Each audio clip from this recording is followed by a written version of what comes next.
नमस्कार दोस्तों, आपका मेरे YouTube channel Hindi moral and Buddha story में आपका स्वागत है। हम रोजाना आपके लिए नई नई कहानियां लेकर आते हैं। हमारी कहानियों का उद्देश्य मानवीय भावनाओं को ठेस पहुंचाना नहीं, अपितु आपका मनोरंजन करना होता है। आज हम आपके लिए एक और नई कहानी लेकर आए हैं, तो आइए शुरू करते हैं आज की कहानी। 60 वक्त की रोटी। बिहार के एक छोटे से गांव सरसई में रहने वाली कौशल्या देवी की एक अलग ही पहचान थी। वो दिन में 7 बार रोटी बनाती थी। 5 बच्चों की माँ, एक बूढ़ी सास और खेतों में काम से लौटते पति के लिए खाना बनाना ही उसकी जिंदगी का सबसे बड़ा कर्म बन गया था। लोग कहते थे 7 वक्त की रोटी बनाना कोई मजाक नहीं, लेकिन कौशल्या तो जैसे इसी तपस्या में जिंदा थी। सुबह 5 बजे सबसे पहले सास के लिए रोटी और दाल, फिर 7 बजे बच्चों को स्कूल भेजने के लिए हल्की सब्जी के साथ, 9 बजे खेत में जाते पति को ताज़ा पराठा, 11 बजे खुद के लिए रोटी, दोपहर 1 बजे सास और बच्चों की भूख दोबारा जागती, शाम 5 बजे खेत से लौटते पति का खाना, रात 9 बजे पूरे परिवार का अंतिम भोजन। हर बार चूल्हा जलाना, आटा गूंथना और पसीने से भीगना उसकी आदत बन गई थी। पड़ोसन राधा अक्सर ताने मारती, अरे कौशल्या, 7 बार खाना बनाती, तेरे तो हाथ भी थकते नहीं। कौशल्या मुस्कुरा देती, भूख का कोई टाइम नहीं होता राधा, और मेरा काम है सबका पेट भरना, थकने का वक्त नहीं मिलता। पति मदन कभी उसकी मेहनत पर ध्यान नहीं देता। खेत में दिन भर काम करने के बाद उसे बस गरम रोटियां चाहिए होती थीं। तू तो घर में रहती है, आराम ही तो करती है, ये उसकी रोज की लाइन थी। कौशल्या चुप रह जाती, उसके हाथों की लकीरें आटे और राख से ढकी रहती, और उसका चेहरा वो थक कर भी मुस्कुराता था। एक दिन गांव की आंगनबाड़ी में मीटिंग रखी गई थी, महिलाओं के आत्मनिर्भर बनने की योजना पर। सब महिलाएं जमा थीं, पर कौशल्या की हिम्मत नहीं हुई जाने की।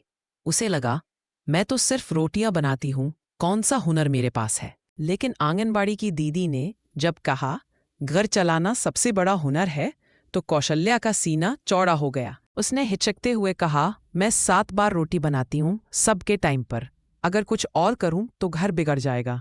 दीदी मुस्कुराई, तो वहीं से शुरू कीजिए, रोटियां बनाकर बेचना शुरू कीजिए, लोग बाहर से मंगाते हैं, स्वाद और सादगी दोनों तुम्हारे हाथ में है। धीरे धीरे कौशल्या ने गांव की एक दुकान से जुड़कर रोटी सप्लाई करना शुरू किया। सुबह 4 बजे उठकर 30 रोटियां बेलती, गरम तवे पर सेंकती और छोटे अखबार में लपेटकर रवि किराना स्टोर पर दे आती। दिन भर अपने परिवार का काम, और शाम को फिर से 20 रोटियों की डिलीवरी। अब उसे गांव में लोग रोटी वाली बहू कहने लगे थे, कुछ हंसते कुछ जलते, लेकिन अब उसका आत्मसम्मान उससे कोई नहीं छीन सकता था। बड़ा बेटा विवेक 12वीं में था। उसका सपना था इंजीनियर बनना, लेकिन घर की हालत देखकर अक्सर अपनी पढ़ाई छोड़ने की बात करता। माँ, मैं नौकरी करूंगा, वो कहता। कौशल्या उसे प्यार से देखती, बेटा तू पढ़, तेरी माँ तेरे लिए और रोटियां बेचेगी, लेकिन तुझे कल मजदूर नहीं बनना है। एक दिन विवेक ने माँ की बनाई रोटी एक दोस्त को स्कूल ले जाकर खिलाई। दोस्त ने कहा, भाई, ये तो होटल की रोटी से भी अच्छी है। बस वहीं से एक ऑर्डर का दरवाज़ा खुला। स्कूल में टीचरों के लिए लंच का कॉन्ट्रैक्ट कौशल्या को मिला। 20 रोटियां, दाल और सब्जी हर दिन। अब 7 बार नहीं, 3 बार में 100 रोटियां बनती थीं। अब कौशल्या ने अपने घर के पिछवाड़े एक छोटा सा शेड बनवा लिया था। वहां एक तवा, 2 चूल्हे, एक लकड़ी की चौकी और 3 किशोर बेटियां सब मिलकर एक रोटी यूनिट चला रहे थे। बेटी सीमा बेलती, रानी पैकिंग करती और छोटी पूजा लंच बॉक्स सजाती। कौशल्या अब सिर्फ माँ नहीं, एक लीडर थी। मदन ने भी अब उसे समझना शुरू किया। एक शाम जब वह चुपचाप उसके पास बैठकर बोला, तेरे हाथ की रोटी अब गांव की पहचान बन गई है, तो कौशल्या की आंखें भर आईं। 5 साल बाद 7 वक्त की रोटी अब एक ब्रांड बन चुकी थी। गांव से शहर तक इसके ग्राहक बन चुके थे। हर वक्त की एक स्पेशल रोटी।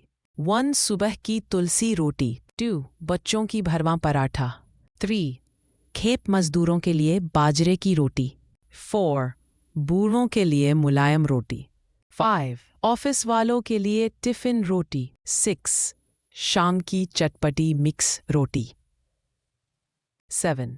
रात की शांत रोटी, घी लगी, प्यार से सेंकी हुई. कौशल्या ने अपने नाम का एक छोटा सा व्यवसाय खड़ा कर दिया, कौशल्या रोटी सेवा. अब उसके पास सिर्फ रोटियां नहीं थीं, सम्मान, आत्मनिर्भरता और पूरे गांव की मिसाल थी. कभी जो औरत खुद को केवल रोटी बेलने वाली समझती थी, आज उसकी रोटियों ने दर्जनों औरतों को रोजगार दिया. कभी जो घर की चूल्हे तक सीमित थी, आज उसकी सोच ने गांव की तस्वीर बदल दी. कौशल्या जान गई थी, रोटियां सिर्फ पेट नहीं भरती, हौसले भी उठाती है.